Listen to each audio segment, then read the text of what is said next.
Hello and welcome to Paxton Road TV. I am Sam Spurs for Life and you are watching Talking Points episode number 41. And this one is entitled this. Højbjerg, Captain Fantastical, fist pumping cheerleader. Our midfield maestro, some may say, our midfield general, some others may say, our just midfielder, others may say as well, is the subject that we are going to discuss. And in the house, we are joined by Paxton regulars, Mike-Hotspur Hustler, Darius 3K, and Sid Spurs. And we are joined, as we love to have on this show, some super special star. Yeah, it's when you say star-studded guests. We have star-studded guests. Get some superstars. We have Tottenham Tours, Dagelmeister, Brian Daigle, and SUBSRCRIBE TV. SUBSRCRIBE TV in the house. Welcome, gentlemen. How are we doing? We all good? Great. Finally happy I can do a stream with Brian. I can't remember the last time we did one. It was a long time ago. It's nice to meet you too, Bob. It's nice to see you too, mate.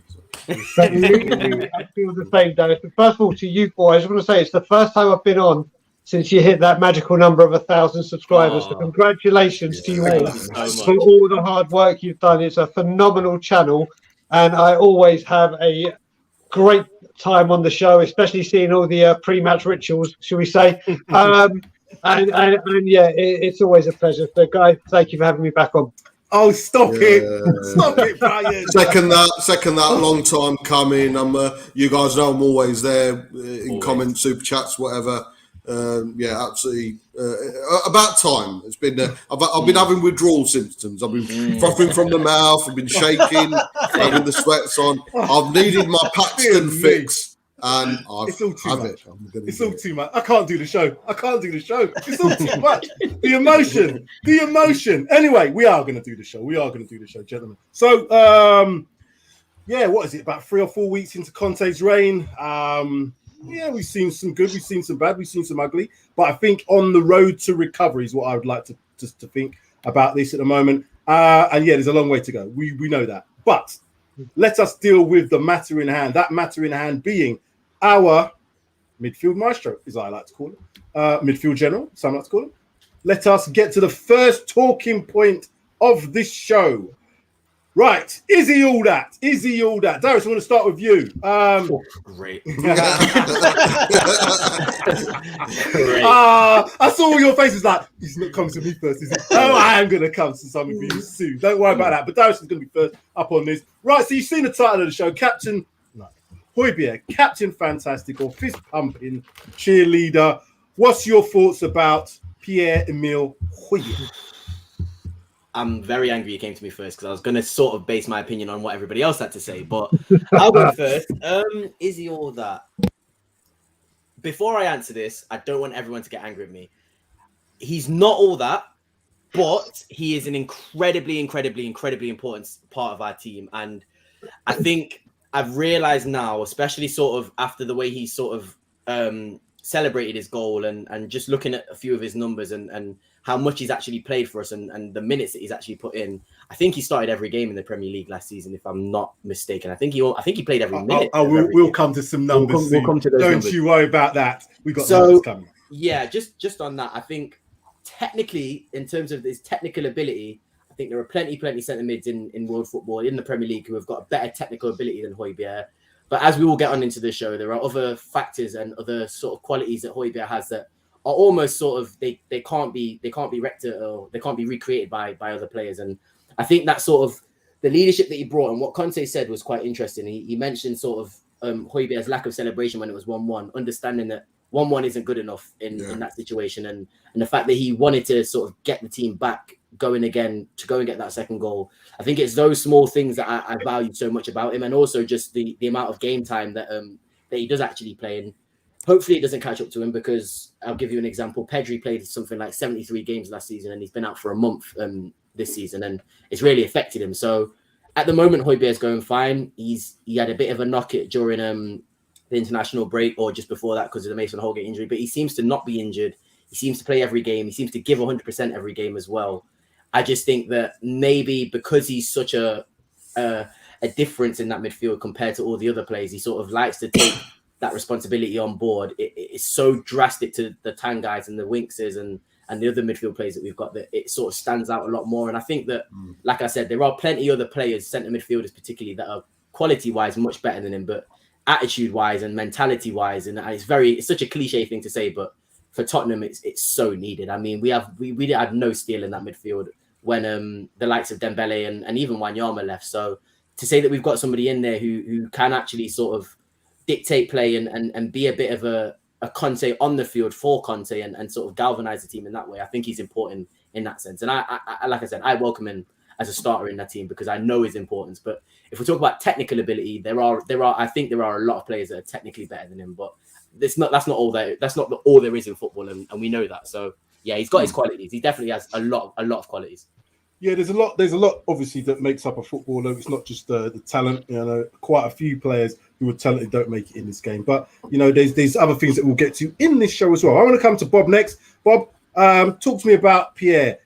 Captain fantastic for you, or is he just a cheerleader that likes to go around pumping his fist and shaking all that? What's your thoughts on him?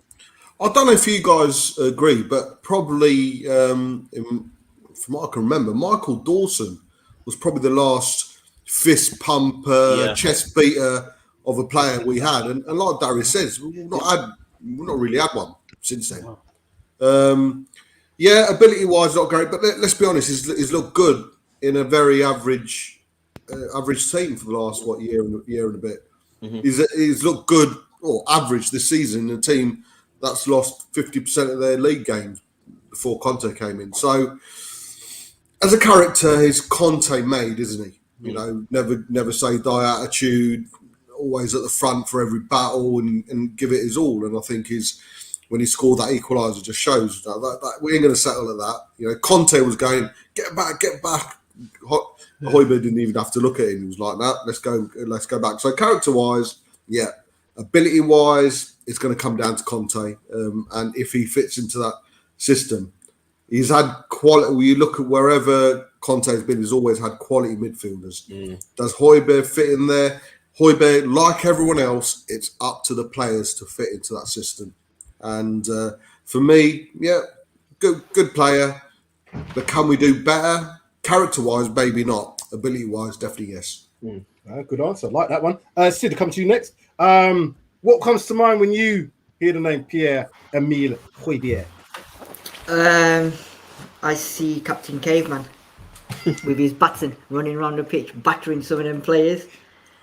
I've been last season, been this season. I've been quite disappointed actually this season. He's obviously, I agree with what Bob's saying. I think he's in an average team at the moment, and there's only so much he can do.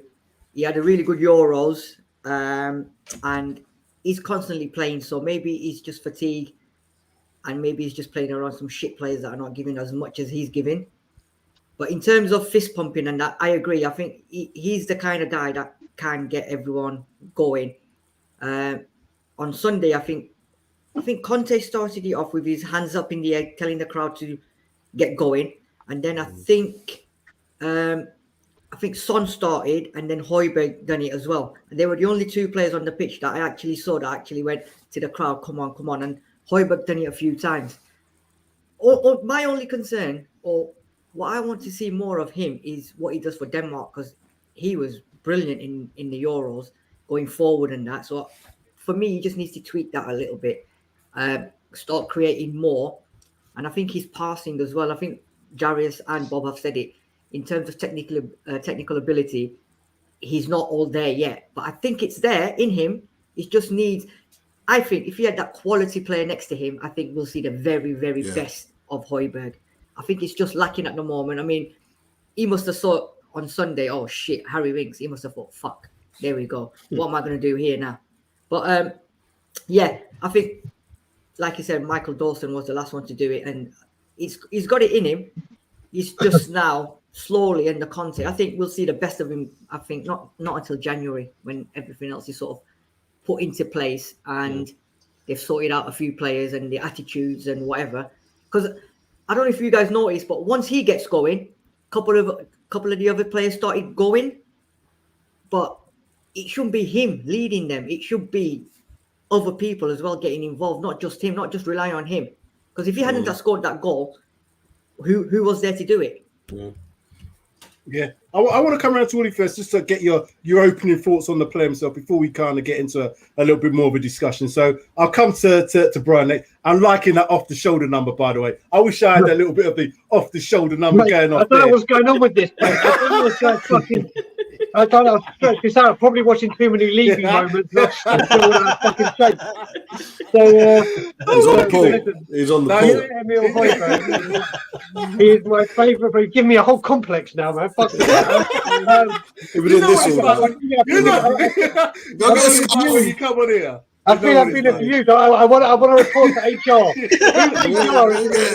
Scarf. Scum yourself up. Anyway, sorry about that. That little bit of an interlude. What's your thoughts on Pierre? I love him. He's my favourite player by a fucking country mile. If he wants to be Chirpy the cheerleader, let him. If he wants to be the talent scout, let him. I absolutely love Pierre, and I loved what Bob said about Michael Dawson, but I'm going to link him to another player.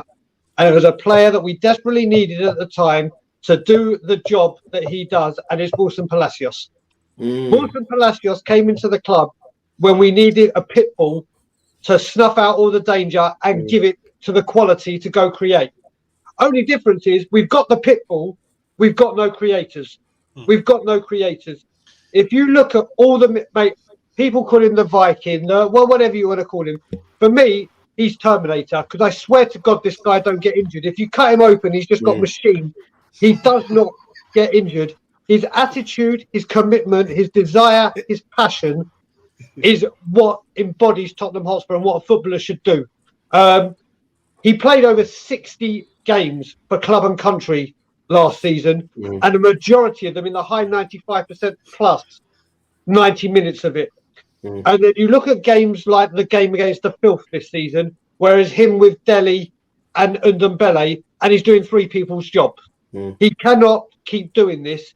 If Pierre-Emile Højbjerg has the quality around him, like if he had an Eriksen and a Modric, we'd all be raving about him, because he'd get the ball, give it to the creators to do what he could do.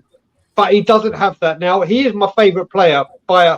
When you look at it, like Bob said again with Conte, if there's a player that you want to look at and say, right, Conte can mould this player and turn him into a different position, you look at someone like Pierre and you look at someone like Deji, and you will bet your life that Pierre's going to go, right, okay, this is what he wants me to do, I'm going to do it.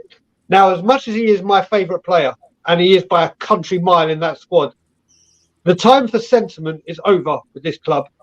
If Conte says, I want a better player in that position, as much as I love him, 100%. It's not, oh yeah, but I love him. No, you go and get an upgrade. Like I keep saying, if you go around to every football club in the world, apart from Manchester United, City, Liverpool and Chelsea, and say, right now, Conte is going to sign as your manager, no ifs, buts, maybes, do you sack your manager? Every single club says, yes, we get Conte in. And it's the same if we get a replacement in. Sentiment is over. If we get an upgrade, you upgrade. But to me, he is just incredible, and we just don't have the players around him to let him be the greatness that he can be. Yeah, I totally agree with that. I think, all players can look a lot better when they've got better players around, and that's an obvious statement, I know. But he has been pretty much a leader of this team since he's been here. We'll come to some of the other stats, but I'm going to come to Mike first as well. In terms of what you think of the player, Mike, is he a player that you want to? Is he the type of player that we need at Spurs? When I say the type, obviously his attitude, all the rest of it. I know the quality-wise we've talked about that, but is he the type of player going forward that we need at Spurs? Yeah, and I mean, Brian's pretty much nicked everything that I was going to kind of say about Pierre. But in terms of, and I do agree with everything that Brian said. About, Jesus Christ, for once. I'm honest. No, I do. I honestly do agree with everything you said about it. But in terms of, is Pierre the type of player that Spurs need? I honestly think every team should have a centre midfielder like Pierre, because technically I think he's a very good footballer. But if you're asking, is he a world class player in the sense of a creative midfielder, then no, he's not even a creative midfielder at all. But he's very good in the type of midfielder that we need to break up play, to press the opposition. And I think he could be a world-class player in that type of mold of a player that I think we would need. So if you're looking for creativity, Pierre's he's not that person. But if we need someone in that midfield to give us a bit of bite, a bit of steel, as everyone's probably said here, someone that's acting like a general, then Pierre's definitely someone that we need, because he does what he does is exactly what we need in that middle of the park. We need someone who can break to play, someone that's going to run for 90 minutes, someone that is going to wear his heart on his sleeve. He's not going to back out of a challenge. If there's a ball to win in the air, he's going to go for it. If there's a 50-50 on the floor, he's not going to back out of it. You need that. And there's not many midfielders around this day and age that are like Pierre. You got probably Kante, who I can think off the top of my head that fits that mold, and who I would say is world class in what he does. But yeah, I even if we do get upgrades in the centre of the park, I would still have someone like Pierre in that middle of the park just to do the donkey work, the dirty work that a creative midfielder is not going to want to get stuck in and probably do the nitty gritty that you like a Pierre would do. So yeah, I think he's, and to be fair, I think Pierre should be the captain. I'd have him as captain of the team. I was going to come to that. How many previous managers? Not managers. How many previous players have we had that have either been a centre back or a centre midfielder who's been the captain of a club? You go back as far as Dave Mackay, centre midfielder, captain of the club, etc. You could go through the whole generations previously, but for me, that's the captain, or who I would have as my captain all day long. I think captains are a very important part of any team sport, particularly football. And when you say that, and I think you're completely right, it doesn't always necessarily translate that the best player has to be the captain. There's some schools of thought that, players can lead by example in terms of being the best player and all the rest of it. You look at Cristiano Ronaldo, for instance, all the rest of that sort of stuff. But his talent, in my opinion, comes in different ways. I see his leadership qualities, and I was going to ask, and this is going to be a bit of an open question. What are his best qualities? Because we're talking about a player that's, come from Southampton. Before that, is in the German league, and has been touted as being one of the players to watch out for when he was at Southampton. There was a lot of clamour around. I think even Man United were potentially interested in him. What does he lack then in terms of his qualities as a footballer that, if he had, would make him a world beater? It's an open question, so we can have a bit of a talk about that. Let's have a talk. What's your thoughts on that? I think he's obviously got talent. There's talent there. There's certainly the characteristics of a fighter and a winner that every team will need. It's going to come down to two things. We're asking the question if Højbjerg should be sacrificed. My question is, should we be reliant on Skip so much as a 21-year-old, 20-year-old as being our first choice midfield? Because if we are looking for a new player, he could be coming in for a Skip, and I believe a Kessier and a Højbjerg midfield would be brilliant. I really do. We shouldn't be putting, if we are going to want to be a bigger team, a more successful team, we need a bigger squad. So I don't think there's anything wrong with looking at bringing in Skip's flavour of the month, isn't he? No pun intended. But his flavour of the month is a new kid on the block. Is one of our own, and we have to think twice before saying anything bad about him. But let's be honest, he's had a couple of poor games this season. He's not been absolutely immense. He started off really, really well. There's nobody been immense though, Bob. You know what I mean? We look at the whole team. Nobody's really been immense, but there's enough quality. And I think this comment here, and I just want to carry on with this conversation. This comment here from Sean. So welcome, Sean. Thanks for watching. A good team is made of engineers, artists, and water carriers. Pierre carries the buckets that allows the finesse to flourish. And I think that's a really easy, Sean. He's got some words going off there, definitely. That's beautiful. But he's completely right. He's completely right, though. You know, you can't have all the same players. And I think we've seen that to our detriment. When you play very similar players in the positions that we've had in the midfield too, it doesn't work. You need some sort of a complement to each player. You know, I look at Højbjerg as that player that is the water carrier. You know, he's the one that's going to do all that dirty stuff. And I'll come on to the numbers in a little bit, which might surprise some of you. But, you know, I think he needs to have a complement next to him. When he plays for Denmark, he seems to be a little bit more attacking. He seems to be a bit further forward. And I'm not with this, he's a holding midfielder or he's an attacking midfielder. He's a midfielder. If you're a midfielder, you could... Yeah, exactly. That's what you should do. Look at Kante. Look what Kante did at the weekend. This guy was labelled as a holding midfielder that sweeps up. Look what he did. He ran with the ball 20, 30 yards and knocked one in from outside the box. That's what a midfielder does. I think in terms of his qualities, that's what I want to see him do more. I want to see him carry that ball a little bit more. I want to see him have shots at goal from distance. I want to see him get into the box, break into the box, a la Frank Lampard. Do all that stuff, but not just drop into the back two and pick the ball up, which is what essentially he's been doing for Spurs for the last year and a half, however long he's been here. What else in terms of qualities does he need to bring to improve his game then, gents?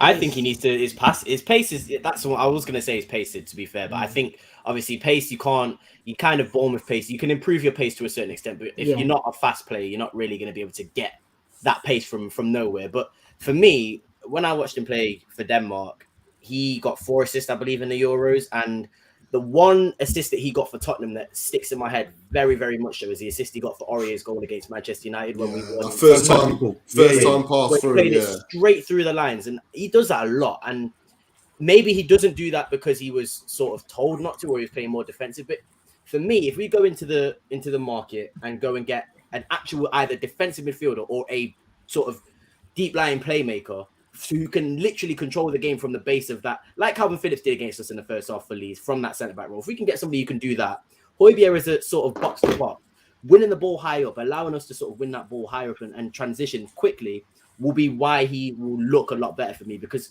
Højbjerg's intercepting skills has been sort of lauded by all of us, and when he was at Southampton, that's sort of his bread and butter, is winning the ball back and intercepting. So if we can get him doing that sort of 20 yards up the pitch a little bit more, the sort of the turnaround from defense to attack is going to be so much quicker. We're not going to have to bring the ball up from our 18-yard box. We're going to be able to bring the ball up from past our halfway line, and sort of getting that ball from A to B is going to be a lot quicker. And I think he's, like we said, I think he's one of the best at sort of winning that ball in midfield and intercepting. So I think if we can get him doing those things 20 yards up the pitch a little bit more and have, like you said, we've still got 3 at the back. And if we do get sort of a defensive midfielder in, or if Skip is going to be that guy who plays at the point, because Conte does like to play sort of one guy from at the base if he is playing 3-5-2, then Højbjerg could be winning that ball a lot higher up. He can be playing those threaded balls like he can through lines, and we can see him sort of not becoming a creator as such, but giving us another outlet to sort of get that ball into the attacking plays, because I think that it's a lot to put on one creative player, and then when we're expecting Kane to drop in as well, we're losing sort of players going forward. So why don't we sort of get that creativity from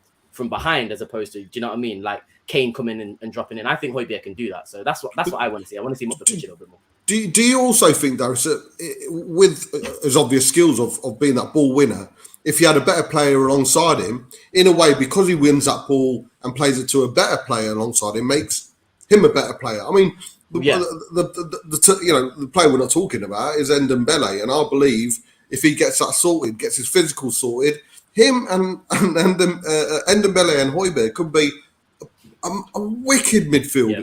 It could be. I agree. If the stamina comes in, both those players, and if Højbjerg wins those 20 or 50-50s and pass it to someone like Ndombele to go on and do his shit with 3 at the back, with that allowance at the back, which allows Ndombele to go forward and Højbjerg to just sit there, mate, I think we've got cracking. It's down to the players. It's down to the players.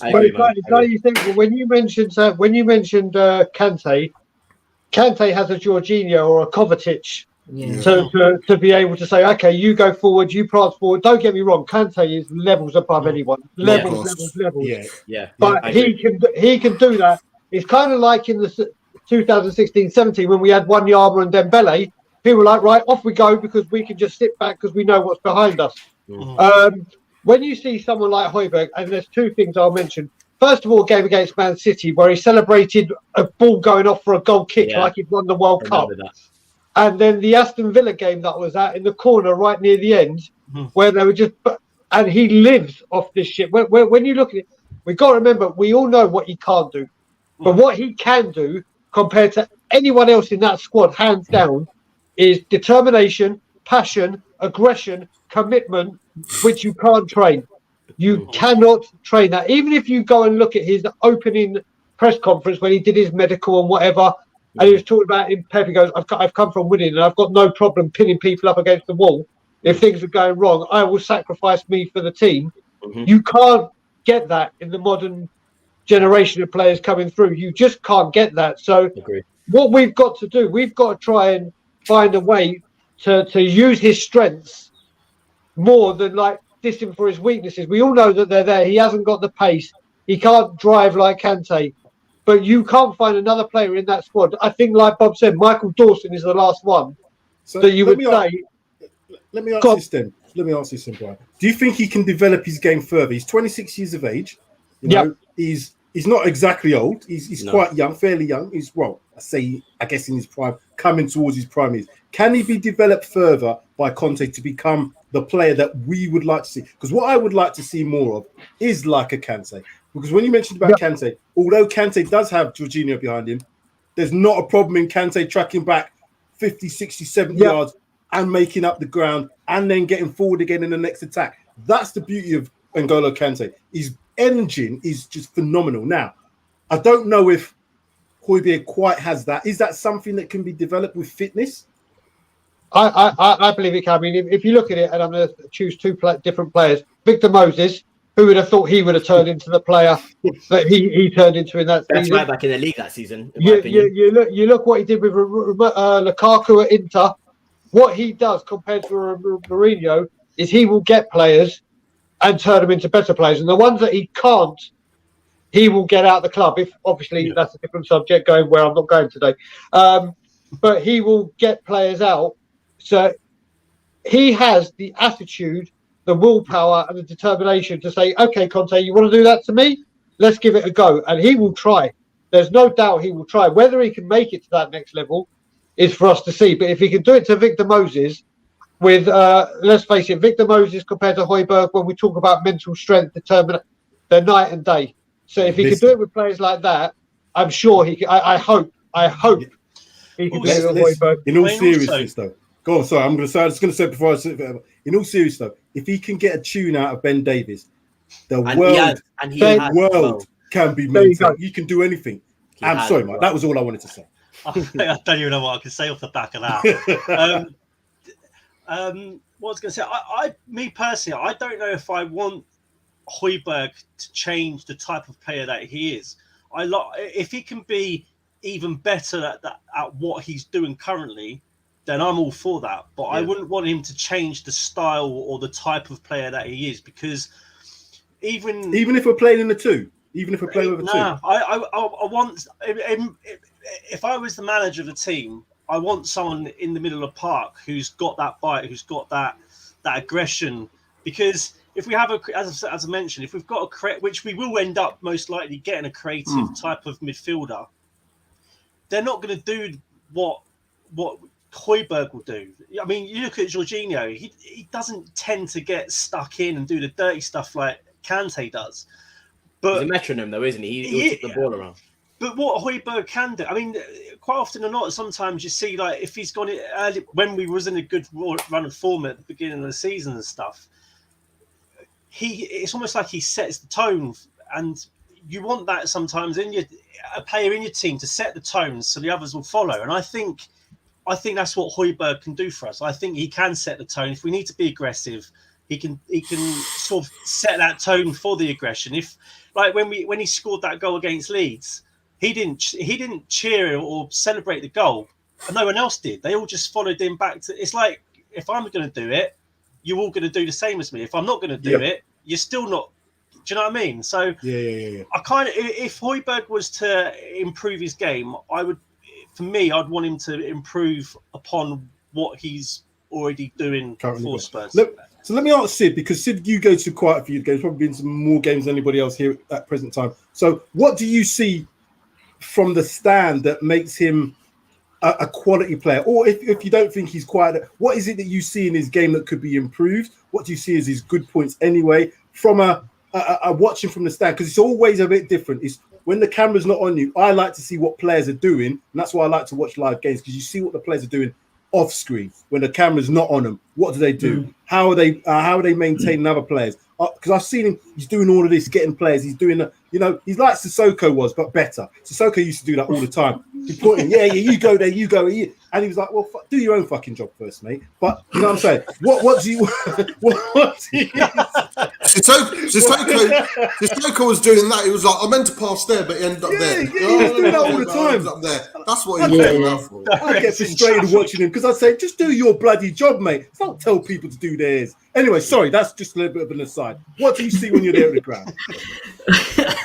Last season, my eldest, when he was watching Spurs and watching Højbjerg in particular, all I could hear him saying is, this is my Højbjerg, this is my Højbjerg. Because I have this conversation every single day with people that I speak to that are Spurs fans, non-Spurs fans. And what you've just said, Sam, watching the game on TV and watching it live in the stadium is a different kettle of fish, because you're seeing what TV people are not seeing in terms of the movement of the players. And Højbjerg is constantly on the move, right? He sees where, he's one of them, like, at grassroots levels, you say to people, don't follow the ball. But he's one of them that constantly follows the ball, and he's winning that ball all the time.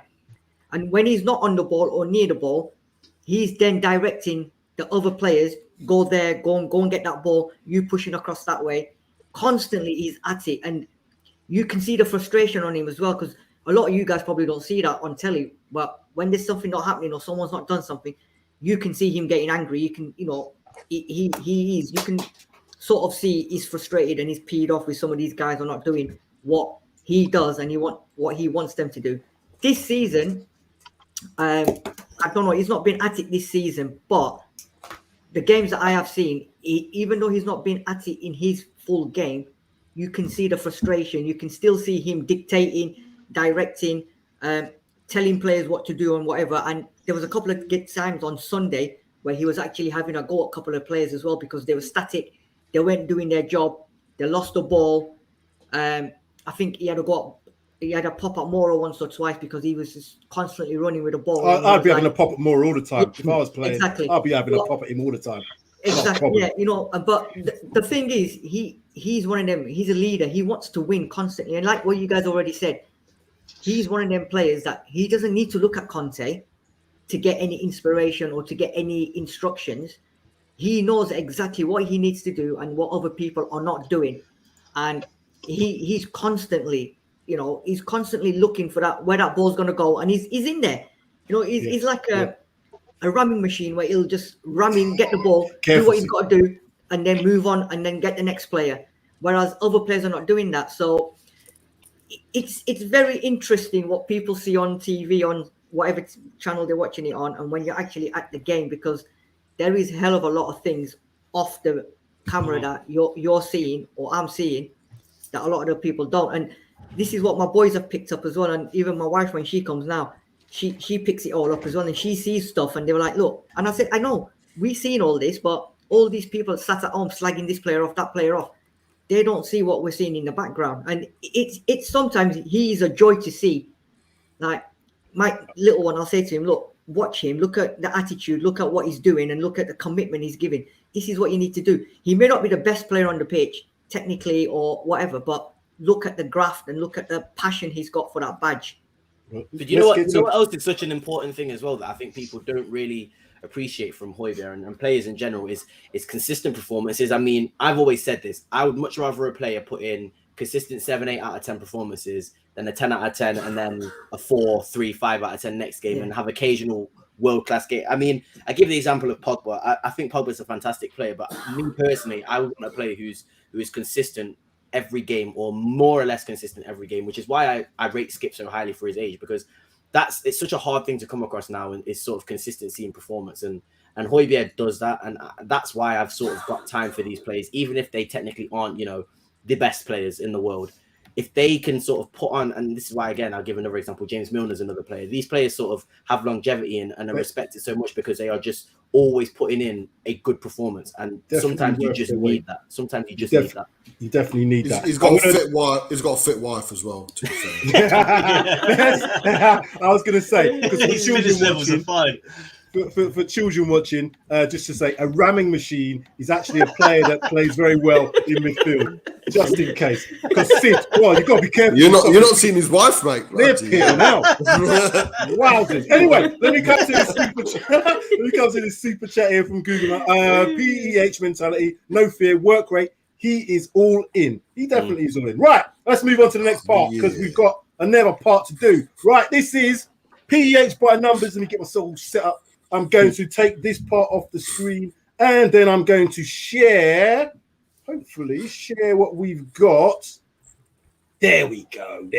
Bob's slightly just off, but I'll help you out here in a minute. Okay, right. So for those watching, because we have got a number of people who are listening on Spotify, Pierre-Emile Højbjerg moved to Bayern Munich from Brøndby in July 2012, made debut for Bayern at the age of 17. The youngest player ever to represent them in the Bundesliga, started the 2014 German Cup final for Bayern, who won that. Loan spells at AFC Augsburg and FC Schalke.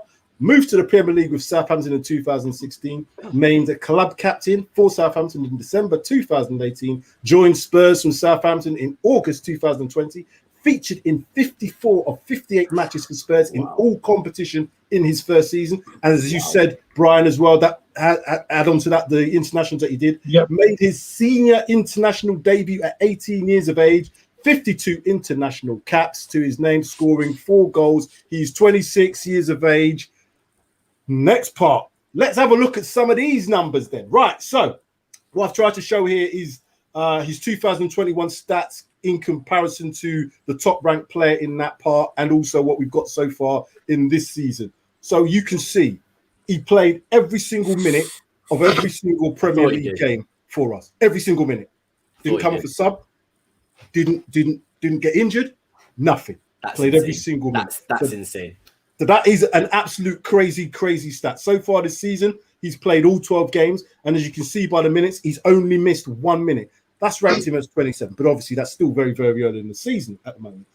2 goals. I didn't put the ranking. Obviously, the top goal scorer last season with Harry Kane with 23. So far this season, he's got 2 goals already. So there's a little bit of an improvement there, or potentially an improvement there already. 4 assists. Sorry, anybody say something? More than Harry Kane. That's probably true. Well, is that 2 in the league, Sam? Is that 2 in the league, or is that? This is all league. This is all Premier League. This is all Premier League. All Premier League. 4 assists. Villa and thingy, wasn't it? Go on, Bob. Tell him. Yes, I remember now. Yeah, thank you for that, Bob. Thank you very much. 4 assists last season. 1 so far this season. Passes. This is where where we see him at his, I guess, if you want to call it his best. He's always dropping into that, centre back position. Hence why his passing, in terms of the amount of passes he's made, put him second in the league last season. So far this season, 843. The top person is 964. This might surprise you, some of the things. Tackles, 98 tackles. He was 3rd last season in terms of the top ranked player was 108. So far this season, he's only made 33. The top is 35. But he's 5th. If that continues, obviously he's going to have. Sorry, that wasn't the one I'm looking at the yellow cards. So the yellow cards, he had 9 yellow cards last season. 9. Something's changed because he's only got 1. And the reason I say that's changed because his fouls again put him as 69 fouls, put him in the top of the Premier League. So far this season, he's only made 10 fouls and he's ranked 82nd. So far, the top person with the most fouls has got 28 fouls. Those last stats, I honestly think are down to Jose's tactics, to be fair. Because now I'm thinking back, Jose wanted him to be an absolute bastard in that middle and basically stop any counter-attack possible. So I actually think that's probably down to tactics more so than his actual, ability to sort of tackle and foul. But yeah, sorry. Yeah, and let's get into that conversation when I just go through this last bit of the stats and then we can have a little bit of a talk about this. So his appearances for last season, we know already, 38, 12 so far. He's played all the games so far. Passes per match, 72 average, 70 average. So he's around about the same. Chances created, 4 last season, 1 so far this season. Through balls, again, these are the subtle changes that I'm seeing in his game. Only 2 for the whole of last season. Is already done 3 in 12 games. Accurate long balls, 108 to 29. Tackle success is improved from last season, 52% to 64. Block shots, again, an improvement already in 12 games, 2 in 2021 compared to 3. Interceptions, 48 to 17. Clearances, 64 to 20. Headed clearances, 39 to 6. Recoveries, 296, 91 so far this season. Duels 1, 217. So he's a very combative player, as we can see. Just going down, as you can see. Errors leading to goals. He doesn't do anything that leads to a goal. Doesn't make a mistake in an area of the pitch where, you know, if he's a holding midfield, he makes a mistake, usually. Which is massive, really. Huge. So it's a really massive stat. That, to me, is a Dyer takes his share. Takes the whole team share. He takes the whole team does sound about right. Reggie. Reggie. Yeah, we could do this all day. But in terms of numbers, you can see just from the raw numbers that we've got that he's a player. He's a player that, you know, even from the Bayern Munich days, making his debut at 17, playing in that, you know, in that team, in that league, you know, then coming to Southampton, becoming a captain within 2 years of being there. 23. I think he was 23 when he was captain at Sam, can you bring up that first one, mate? The first one. Yeah, no problem. I can do it. So are we looking at this spot? No, the first one before then. Yeah. I mean, how pissed off were you when you double checked it and you realised the first point you've made a spelling mistake? How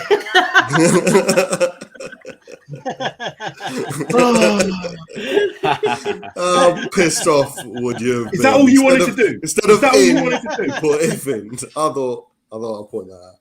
Is that what you wanted to do? Is this how low we're thinking on this show? Thank you very much. That's really kind. No. I'll remember that for next time. But anyway, let's come off this now. Let's talk about them numbers. So I personally believe there's a slight subtle difference from, you know, him last season to what he's doing this season. And I'll say that is he looks like he's maybe playing a little bit high. When we were playing that 4-3-3 with Nuno, it looked like he was trying to play him on the right-hand side of this 3, maybe trying to push him further forward. And what he does for Denmark is he does exactly that. He seems to be a little bit more box to box. I'll come to Mike first then. What do you see in them numbers? What's your thoughts in terms of a player when you see those numbers? I think exactly what we've said previously here. He does the donkey work. He runs. He's fit as a fiddle.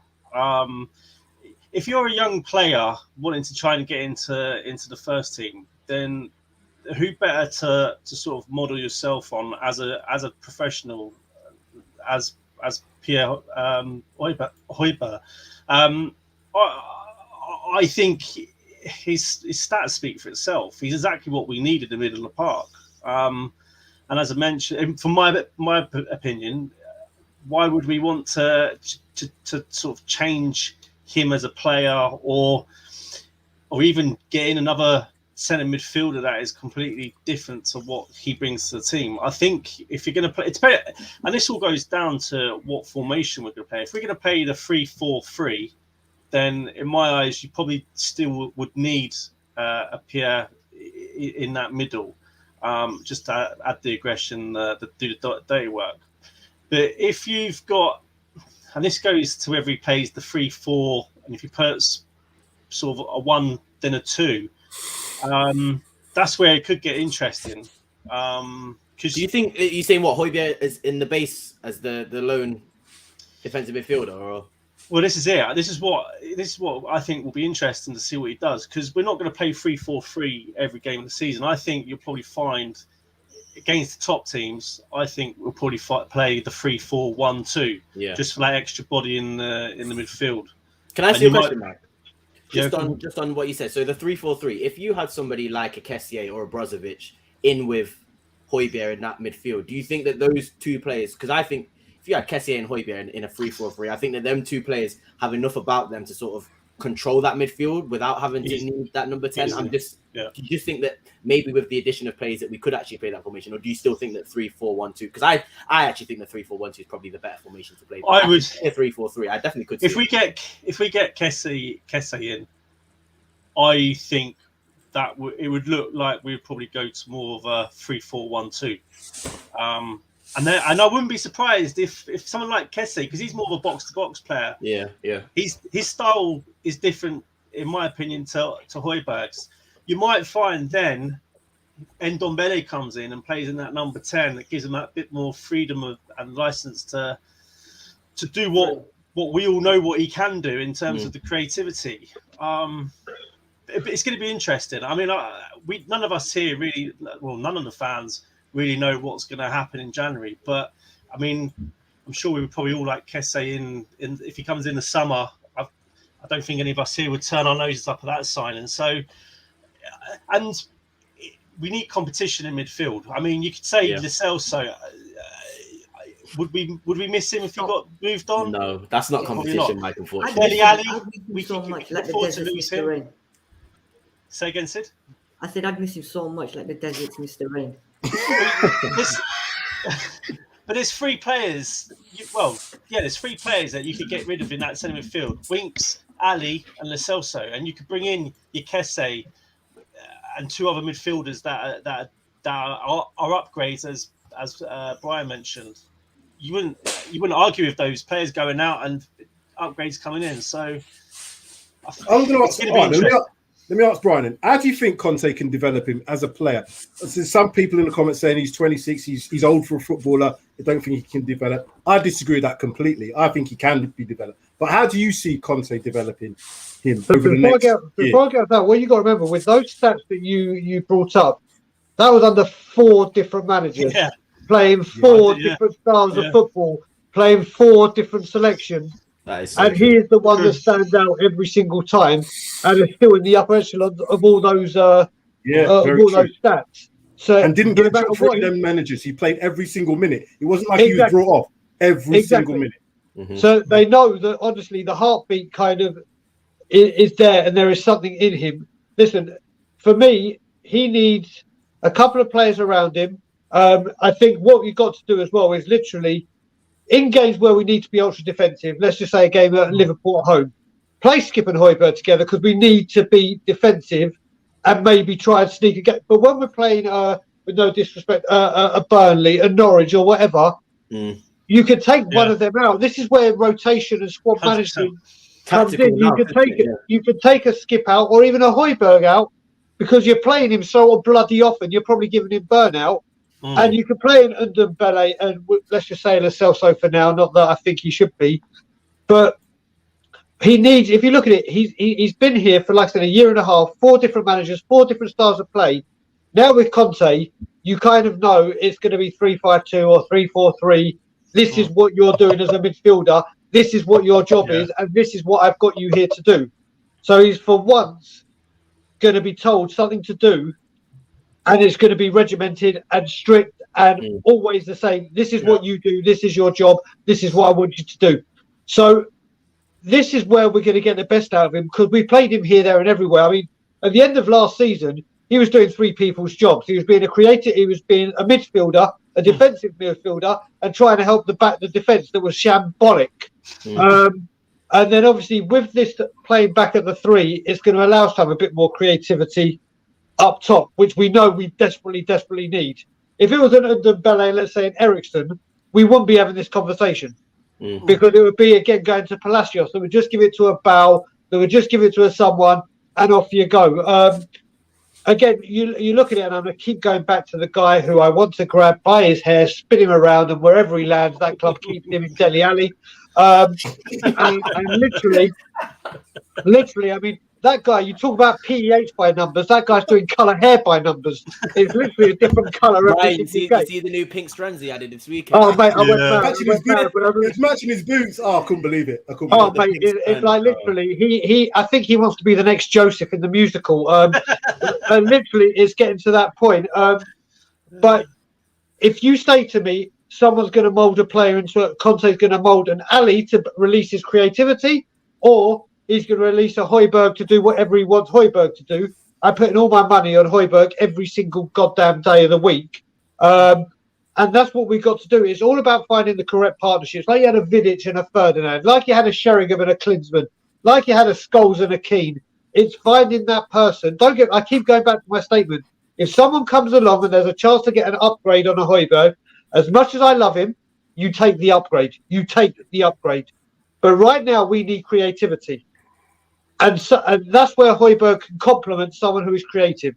Because he can go back to doing, like Mike said, I can't believe how much me and Mike are in sync today. It's like an absolute. I can't believe it. I'm actually scared. It's the vibes because you're underneath each other as well. You're underneath. It's the vibes running through the screens. Maybe it's that. Yeah, Mike, don't make me come up there. And then literally, I think if we can find that person to create next signing, you'll see another side of Højbjerg, like people say you see with Denmark.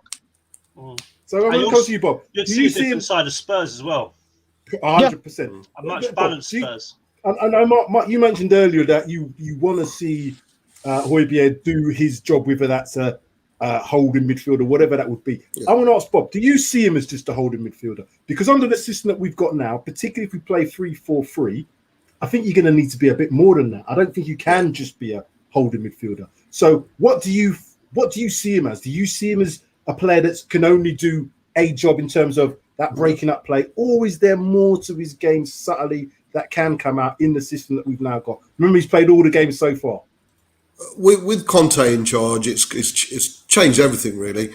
He's got the ability to give the extra, do a Denmark role, go a bit forward and pass the balls and potentially play through that one-touch ball like Darius mentioned earlier. But his game is breaking up play and passing it to more of players of more ability around him. So for me, defensive midfielder is his position. It comes down to, for me, we need someone going forward who's better than Højbjerg, especially under Conte. He can do a job for us, but I don't think he has the quality of a player that Conte's looking for. So if he's staying within the Conte first 11, he will be playing as a defensive midfielder, in my opinion, because he will be looking for better quality of midfielders ahead of him. I believe Dele Alli's world class. I just want to see Brian. He's not even listening. You can't even listen that. What did you just say? You dropped that. I said that. I'm not letting you get away with that one. Bob. What did you say? He said that a certain pink-haired Rastafarian is world class. That's what he said. Is that Sid not smiling, or is he just on frozen? Sid, I know Sid's agreeing. I know Sid's deep down he wants. Oh, he's smiling! Oh, he's smiling! I thought he's not having it. I was thinking not having it. He won't have none of that. All jokes aside, Dele Alli should be the first one out the door. While we've got a bit of value for him, but yeah, Højbjerg will become a better player in this team with better players in front of him. I truly believe that. Sid, just have your little bit of retort on Dele Alli. I know you want it. Come on, just say something. Say something back. Come on. Oh, you're on mute, mate. You're on mute. You're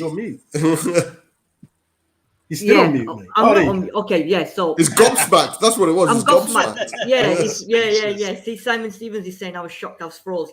No, listen. I've said all along, right?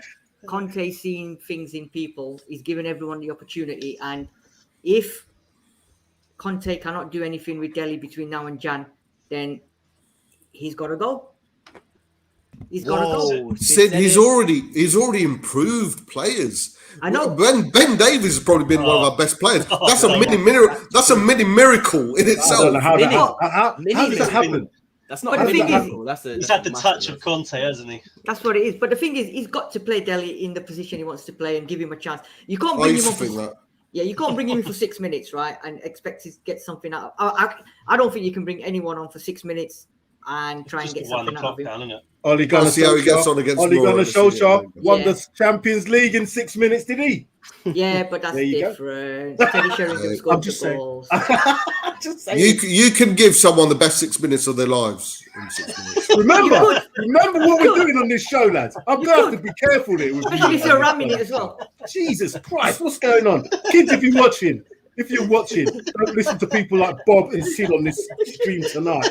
I just said Me. you can. Oh, It's possible. where are we going with this show? Where are we going with this show? Hold on, go on. You just said it. Ole What? Solskjaer and Teddy Sheringham gave Man United the best 6 minutes of their lives. Okay, Exactly. okay, all right. So Bob's just reiterating what you said, mate. Come on. Exactly. I'm not getting dragged into your low ebb of this show at all. No chance. Before we get cut off, before YouTube decides to take us off air, I'm going to put on the last part of this show. Right. So I've called this the intangibles. Sounds like a dating show, you know. I was going to say, it sounds like some sort of... Yeah, it does, doesn't it? I've done my best here, lads. I've done my best here with these bloody titles. So you got to give me a bit more than that. Go on. Anyway, the intangibles. So what is it that we don't see from him? Obviously, what we see on the pitch. What do we don't see that we think? What I'm talking about is in the dressing room. You know, things like at half time. Do we? You know, it would have been great to see him in that Amazon documentary. If he was in there, I would love to have seen him there. Yeah, definitely. Because that's the sort of thing I want to see. I want to see what he's like. Is he a player? I'm only surmising it, but I can see him as a player that goes in there just not happy. He might start, you know, telling home truths to a lot of people in that dressing room. I heard him kind of allude to similar type of things in his interviews, saying, you know, things like if it was the tea lady that was in charge, it doesn't matter. He's still going to run through brick walls, kind of alluding to the fact that some of these other players weren't able to or didn't want to do that sort of thing. So what is it in terms of his qualities that is outside of the, I guess, the football side of things from on the pitch? Mr. Hustler. What's you say? I think he comes across as quite a fiery character off the pitch, but in that change room, I think if things aren't going our way, if I was a better man, I'd put money on it that he's going to be one of the players that are going to be sort of making noises, telling players to butt their ideas up, put the same sort of level of effort that I think what he would come across as, he would want everyone in that team to put the same amount of effort in as he is.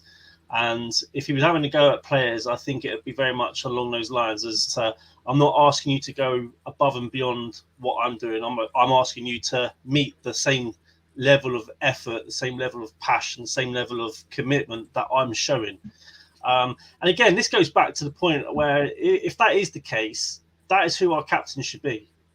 I know Loris, he's been a great servant and stuff, but I've never been a favourite. I've never been a fan of a captain being a goalkeeper. I would rather have a captain that's on the pitch that you can hear. If you're up the other end of the pitch, or if you're in the middle of the park, you want to hear your captain in your ear telling you, do this, do that. Like Roy Keane. Like Roy Keane's in everyone's ear, wasn't he? Whether players liked it or not, he was in your ear. And all he expected was, again, he expected what he was putting in. And that's what, that to me, that's captain material. So I think off the pitch, in the changing room, if home truths need to be spoken, it's coming from a player. I would like to think he's probably one of the players that would be telling the players the home truths. Yeah, Darius, if you just to save you, Sam, I would say everything that Scott M's just said. Everything. I think there's a bit more to Højbjerg, but I think he puts it spot on. Is he? Have I passed that comment already? No, it's the last one. It's the last. Okay, one, yeah. So I'm going to ask Darius, if you was playing alongside Pierre, how would you complement? Because obviously, again, we're going back to this thing. I think we need a balance in that. In certain games, I think we're right. You might need to be a defensive type team. Højbjerg and Skip would be the two that I would probably play, because you're going to get the solidity. You're going to get the passing range from Skip. You're going to get, the passing range from even Højbjerg. We've seen from his passing stats as well. But as a compliment to him, if you was in that team? How would you play alongside Pierre? That's a good question. That's a really good question, actually. I'd probably. You've been on the meds today. I've been on the meds, man. Cheers. I'd probably. I would keep close to him. If I was a partnership with him, I would keep close to Højbjerg, because at the end of the day, we've all said Højbjerg's best sort of qualities are winning the ball, intercepting the ball, being in the right place at the right time. I just think that the problem with Højbjerg at the moment is, and with the team that we've got, and this is, I guess, down to the managers not choosing certain players, but and also the fact that we don't have many creative players, is once Højbjerg wins the ball, he's now the player that has to find the ball to the strikers, and I would just be that player who would do that job for Højbjerg. So once he wins that ball, he plays the ball to your partner, and that player does sort of the work. And if you stick next to Højbjerg, he honestly, like, if there was a player that could beat, well, there is a player, and Dombele, if a player like him who can beat a man, work hard next to Højbjerg, and sort of be that person to play the forward balls to Højbjerg, his stats would look even better than they would now, because he wouldn't even need to be sort of playing the through balls, the long balls. He'd just have an incredibly high sort of passing accuracy stat, and he'd have an incredibly high interception stat. And that's not sort of limiting him to what he's good at. It's just sort of, like we said, getting the best out of him. And I think when we're asking Højbjerg to do sort of jobs for two people, like we said, 2 or 3 players on the pitch, it does almost hinder what he can do best. And at the end of the day, if we can just have Højbjerg sort of being a leader, winning the balls in the midfield, and then being able to sort of distribute that ball, not as risky or as sort of forward thinking. I don't get me wrong, I do want it to play the forward passes, but if he doesn't have to, if there's a player who's got a better sort of quality of passing him, and Højbjerg only has to find a pass to the side or sort of a pass just forward, slightly forward, and not a through ball, then I think that he will look a lot better, because it's just, for me, it's very tough for me to comment on sort of Højbjerg's attacking play and creative play when he's never been that sort of creative player. I saw it in Denmark for the Euros, but I do think that sort of was due to sort of the Eriksen situation and everybody sort of being galvanized to fight for that team. But he's never really been the creator. So I would just literally stick next to him as a partner and be that creative hub for him, so he doesn't have to sort of depend on that. And like I said, he will just look like a completely solid midfielder, just doing what he does best. And I that's what I really want from him, to be honest. Just the best from him. Let me read this comment out, because I'm going to have a bit of a disagreement with Scott. So I'm going to join that. And after reading it again, so am I. Yeah, intangibles are the most overrated things in sports. City, Liverpool, Chelsea aren't winning league titles and CLs because of intangibles. They win by having elite level talent. Talent is what we need. I completely disagree. You just have to watch the City documentary to know what intangibles are. We never see that sort of thing. Do you know, when you see what Pep Guardiola does to get these players to play, that's what I mean by intangibles. I don't just mean going on a training pitch, because we can see he gets people like, what's his name at Arsenal, Arteta. He was a coach at, with Guardiola, but do you think he can drive the players to do what Pep Guardiola does? Not a chance. Do you think if you had Klopp outside of Liverpool and you put, as we've seen, someone like Brendan Rodgers in there to get him over the line, it doesn't work. The intangibles are what makes up the best part of sports. It's got to be, because if it was just about talent, Man United be winning the league right now. You throw them on a pitch, Ole Gunnar Solskjaer ain't winning no league with Manchester United. You'd go and buy 11 world-class players, wouldn't you? There you go. Well, and that's also there's the element of the intangible player or even talent-wise, like in a Chelsea, say for slightly better, a Kante, but a Fabinho in a Liverpool, a Fernandinho in a Man City. Say Henderson. We see what they do, what kind of job they do, but they clearly have an influence off the field because the players around them know what their job is. Well, their job is because of this, and they're always picked. Fabinho's always picked. I wouldn't say he's any better than Højbjerg. I don't know about you, Chance. I don't think Fernandinho. Okay, that's a bit unfair because I think Fernandinho was world class. Well, take Jordan Henderson as the example. Take Jordan Henderson as the best example. Yeah. If you're telling me that Jordan Henderson is a worldie, he's not. He's a very good player, but in that Liverpool team, he makes that Liverpool team tick. When he's not playing, he goes into he can go into centre back. This is the sort of thing. If you can convince a player, and this is the intangible stuff that we're talking about, you can convince a player, which Klopp has done. Jordan, I want you to play there. You can still be the best player on this pitch because your leadership qualities are what's going to drive it. All right, boss, I'm going to do that. Do you think every single player in league football does that? No, they don't. So you've got to have something about you as a manager, as a coach, to be able to get players to run through brick walls. Jose had that. He ain't got that anymore. So Fergie had that with Darren Fletcher. Yeah. Fergie had a bunch of players in there like that. So did Klopp though. Klopp didn't have 11 world-class players, did he? And he also turned them. He also got them to work extremely hard as well. And again, we can all say about the cliches about running and whatever and that, but with Klopp's system, you need to be able to have those legs to be able to press. And when the team presses as a team and they set those traps and they all press in sort of like 4 or 5 players at one go, that's as a result of being trustworthy of the system and understanding that it isn't just about, like you said, having the ability to just beat a man and play the ball. Because like I said, Tanguy and Pogba would be the best midfielders in the world if you were going based on solely ability. But for me, like I said, I am happy with Højbjerg sort of doing what he does. It's just, and I think Sean Snow mentioned it, I just think it's the quality around him. At the moment, Højbjerg has to create and win the ball. If you go and put any sort of top-level creative player in front of him, Højbjerg will look a lot better because he won't have to do that job. He will not have to do that job, and he will just be... It's not. I keep saying it's limiting, but it's not limiting him to doing what he does best. It's just what he does best is what we need from him, and you don't need to do any more. If you bring in a player who can sort of fill the void of his talent gaps, then it's a lot better than sort of. And like you said, Brian, I do agree with you. If you can find a better player, you get a better player. But if you can't, I would get a player who doesn't have, or who Højbjerg doesn't have the qualities of, so that you can sort of, like you said, find a partnership that works. Because we have a player like that, but he just doesn't seem to be trusted by any manager. So Scott's sorry, Darius. Scott's doing it tonight. I like this. I like when people do this. This is great. Sam? Yes, go on. On this one, yeah, I'm gonna pick up on this one.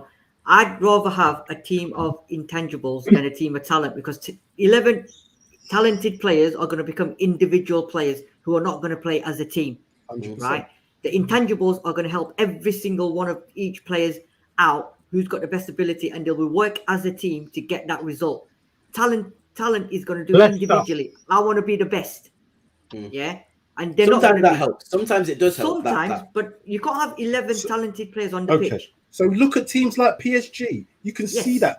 Exactly. They are an example of that for me. The talent, and this is, I used to say this when I coached Darius's team, talent, hard work always beats talent if the talent doesn't work hard. It's obvious. You get the most talented players to work hard, to buy into all what you have as a philosophy, and I'm mixing up my words there, Sid, philosophy, then you can get these players to play through anything. Brian, come to you next. What was you going to say? There's 2 teams I'm just going to bring up, and one of them I just mentioned, and another one I'm going to hate to go down this road, but I'm going to have to. So first one, Leicester, won the league. They only had Mahrez, Kante, and Vardy. Don't tell me the rest were world class and were brilliant. Robert Hoos and Chris Morgan and whatever, and Michael Brightons and whatever. Don't get me wrong. Let's put Casper Michael. But then I'm going to have to go down this road and I'll have to bring the fucking filth into it. I know he's going to say. I know who you're going to say, Brian. So there's 2 ways. There's 2 things I'm going to bring up to it. One, if anyone watches the Human Son documentary and watches Thierry Henry speak to Son and used to say that in the dressing room in the Invincibles, we used to go fucking batshit crazy at each other because we let in a goal or because it weren't a good performance and yes, they had loads of talent. But Jens Lehmann used to go absolutely mental because they may have let 1 goal in, but they scored 6. Mm-hmm. And it was that unseen stuff that they did. And then you look at it and you want to talk talent. That Invincible team, and I saw Arsene Wenger do an interview with Ian Wright recently because they're releasing the Invincibles, a movie, yada, yada, yada. And he even spoke and he said his back 5 cost him less than £10 million. Ashley Cole was there. Judas, we know. Lauren and Kolo Touré were like 2 million each, and Jens Lehmann was 5 or something. That they weren't all world-class talent. Jens Lehmann was a fucking nutcase. Lauren scared the shit out of people. Kolo Touré, if you read about his goddamn trial, was hacking every single player, and they had to tell him to calm down.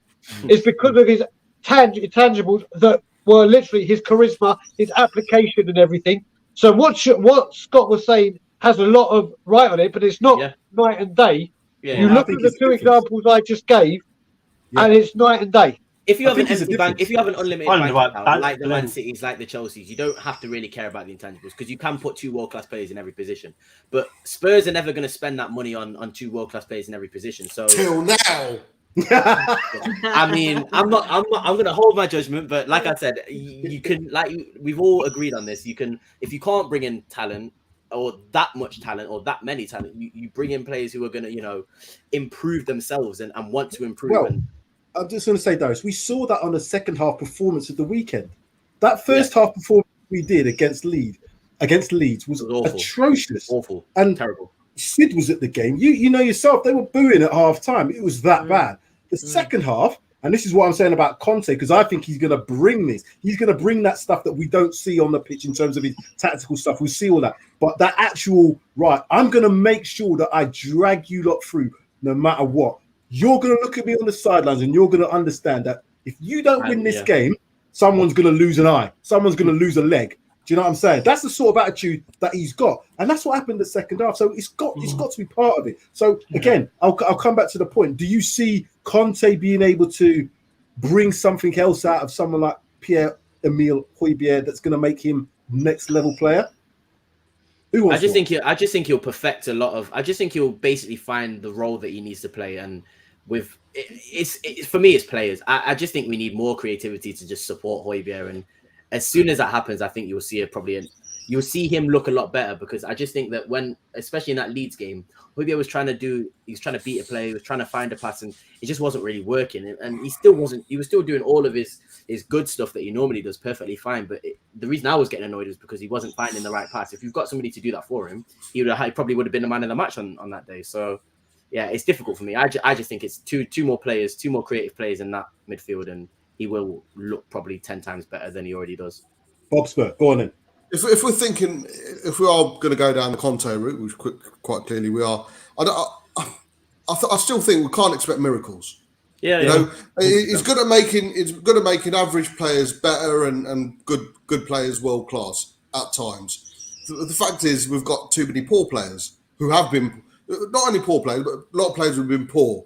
So they can't go from poor to great players. It will take time, but there's some players out there who are lost causes. Dele Alli, but we can't expect miracles. It's the same team who lost 50% of their games before he came in, so they're not in good form. I expect us to have first half like we did against Leeds.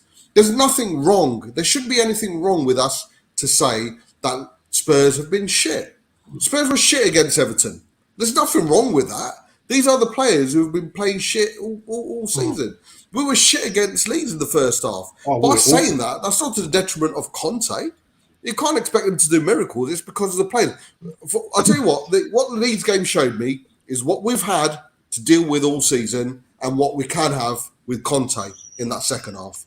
And it's a perfect example of where we are, where we've been, where we are, and what we could have.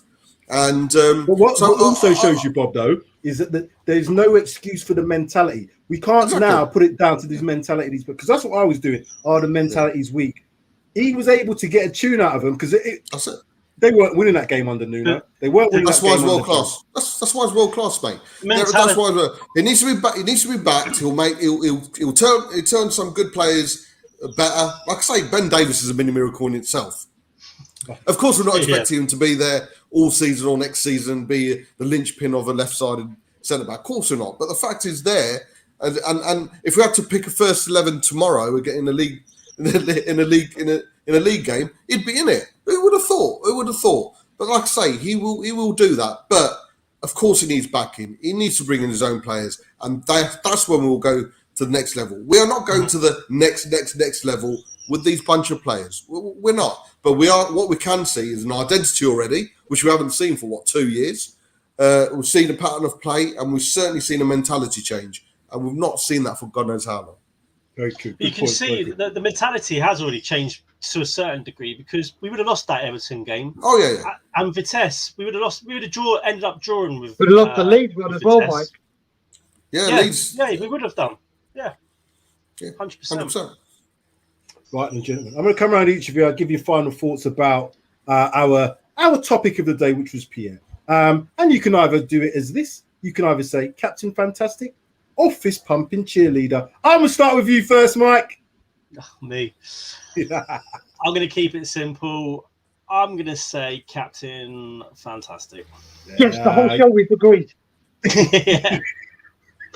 We're going to have to definitely pull this one out again because this is amazing. Absolutely amazing. Darius. Come off mute, though. I'm going to have to say... You can say both if you want. I don't think there's a problem with being sort of a fist-pumping cheerleader. I actually don't have a problem with him doing that. I think he is Captain Fantastic as well. I think he's both. I genuinely think he's both.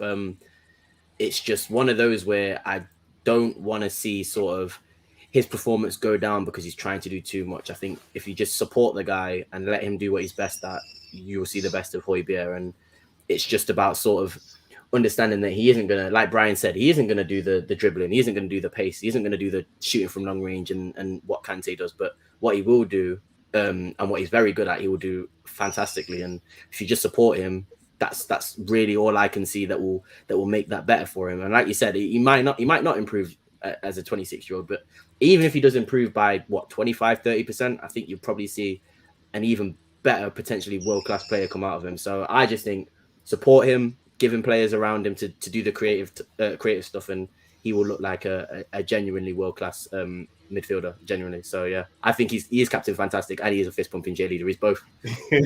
Fence-sitting answer. I apologise. That's a proper fence-sitter. But before I come down to the bottom three there, the good-looking three down the bottom, I'm just going to say thanks to all those viewers for watching. Thanks to all of you listening as well. Paxton Road TV. Leave more comments if you wish. Always send your comments through. Smash that like button as well. And ask Sid a few questions. He's got his show coming up Friday. But Sid, tell us, what's your thoughts? Captain Fantastic or fist pumping cheerleader? So 1, 2, 3, 4. Who do we appreciate? No.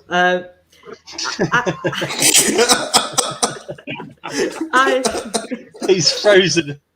I personally think I agree with Darius. I think he's a fist pumping cheerleader, and he can also at some point become the captain, because we need someone like him who's gonna, when the going gets tough, he goes around fist point, clenching his fists and pointing at players and saying, right, this is what you're not doing. Do this, right? And get his captain cave bat out and smack him down into the ground. And then the second part of that is we need him to be the captain and sort of dictate. Because what you guys said at the beginning, a goalkeeper as a captain for me doesn't work. It has to be either a centre-back or a midfielder. And out of the team that we've got now, he is the best suited to be a captain. So for me, he can be Captain Fantastic and he can be a cheerleader. He's got Deli and GLC on the touchlines with a little skirt song going, yeah, with a little pom-poms. They can carry on doing that because that's the best support they're going to get, aren't they? If there's ever going to be a cheerleader for us, them two could do. No, I'm going to throw three of them in there. You can have GLC, you can have Deli, and Winks. Them three, yes. they can have the long skirts on all day long. They can do that for me, not a problem. And I'll be happy for them to do that job. Brian, come on, Captain goddamn Fantastic, because Pierre-Emile Højbjerg, you are the love of my life, Pierre-Emile Højbjerg. I let you shag my wife, Pierre-Emile Højbjerg. What is going on? Which I would say is true. Mate, I think we need a Sid Things featuring Brian. I definitely think that. Day long, every single day of the week. End of story. When is Sid Sings featuring Brian Daigle? Yeah, that's what you got to do. You got to do Fuck that. No chance. You got to do a Sid Sings. Sid and Brian sing something, because I'm telling you what. Oh, Jesus Christ. It's been a show tonight. And before we go, we've obviously got to come to Bob Spur. Let's have your thoughts as well, Bob. Tell us what your thoughts are. Fantastic fist pumper, but with the wife he's got, probably not do much of that. I'm so happy Bob was last. I'm so happy Bob was last. What a way to end it. Oh, my head's hurting me. I got a jaw ache. Oh, blimey, I'll tell you what, it's been a great one. Let's just go to a couple of comments here.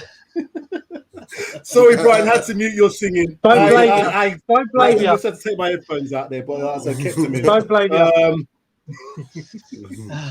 Funny. Anyone for Captain Winky? Let's go. We've definitely been on. We have been on the end of the stream there. long. That is the end of the stream. That's the end of the stream. We're cutting it now. Wowzers. Captain Winky. Okay, post mentioned there as well. At least had 18 shots, 7 on target. We could have lost if they were clinical. Sorry to be a party people. Well, you've already gone and done that party pooping business there. True. Vintage Bob Spur there. Oh, we're still getting loads of comments coming through. Let's put a couple more. Campton, fantastic. Elton's worst late 80s cut had more flair than Højbjerg's game. Jeez, there's some real harsh comments coming through, isn't there? He needs a wife with the backside of him.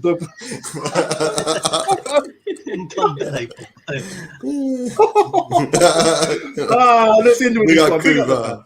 The truth sets us free. Big up the panel. Thank you all very, very much. So I'm just going to say thank you very much. Hotspur Hustler, Darius 3K, Sid Spurs, Brian at Tottenham on tour, and Bob Spur TV. I'll come to both of you two. Where can people find you, Bob? Start off.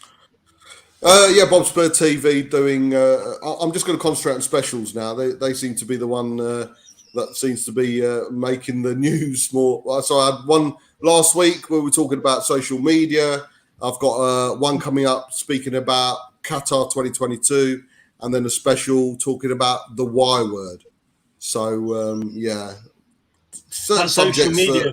Social media was a good stream. It's like I say, want to get into it. Subject. We'll talk about football. I'll do like 20 minutes of football, but then the rest will be touchy subjects. Let's just say. So we'll be talking. We'll talk about. Let me just get this super chat in, and then I'll come to you, Brian, in a minute. The truth sets us free. Thank you for your super chat, legendary panel. Thank you. Come on, you Spurs. Mr. Daigle, tell us, where can they find you? You can find us at Tottenham on Tour. It's mine and Brian Island's channel. We've actually got a show on tonight at 10:30 UK time. We're on the push for 1,000 subscribers. We've just gone over 750. It's me being my normal, quiet, very mundane self on a regular occasion. But yeah, we've got a lot more content coming up. Loads of new shows coming up. And we'll have to get you all on and anyone else in the chat. But yeah, you can find me mainly at Tottenham on Tour. Subscribe to Paxton Road, man. You know, big time. It should be so much bigger. And I think, me and Brian were saying off air, it's just like going around to the pub and chatting to four guys and talking shit about Spurs. And it just the fact you got a stream that you could come in and feel comfortable and say whatever you want, right. even fucking sing. Just says we don't really allow that. He just goes off on a tangent and we just allow trademark, copyrighted. Yeah, exactly. That is definitely Sid. He brought that one in, and that's now a feature of any show that we have where Sid's on there. So, Sid, do you want to tell the viewers where they might be able to find you coming up this weekend as well?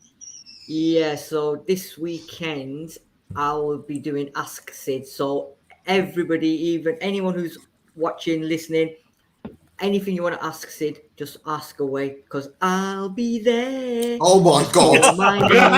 I'll be there. I'm sorry. You know what? I'm surprised Sid wasn't opening for Adele the other week, I'm surprised he weren't opening for Adele the other week with that voice, Sid. He opens himself up for these. It was believing to the camera like something really good was about to happen. And then, not that I can talk right now. Just checking my ears off. No, basically, if any of you guys want or ladies want to talk about anything, ask away. Leave it in the comments and we'll bring it up and ask Sid. You can even come on there if you want to chat as well. I'm tired. You lot have drained me of everything. I'm full of energy. This is going to be diva in the left. I'm tired. I'm tired. Look at Bob Spurs, Sid. Look what you've done to him, man. Oh no, what's he doing? This has been a great show. It's been fantastic. We've got a game on we've got a game on Thursday. We mustn't forget we actually have got football. This is actually a football show, by the way, people, for watching. Sorry if you're tuning in thinking it's some sort of show that we're seeing and comedy. It's not that fun. But anyway, thank you very much for watching. Thank you all those viewers for leaving them comments. We had over 80 people in the chat at one point. Really, really good to see. Paxton Road TV. Smash that like button, as I said before. Subscribe to the channel if you're new. Oh, listen, look, can't even go off here. The truth sets us free. He sets us free. Great energy, like Conte. Thank you. Thank you much for that super chat again there. And Simon, I'll be there like Dies Ashes till the end of time on the touch. Right, that is definitely it now. That's definitely it now. Gentlemen, thank you very much. It's been a pleasure having you on. And we are now out.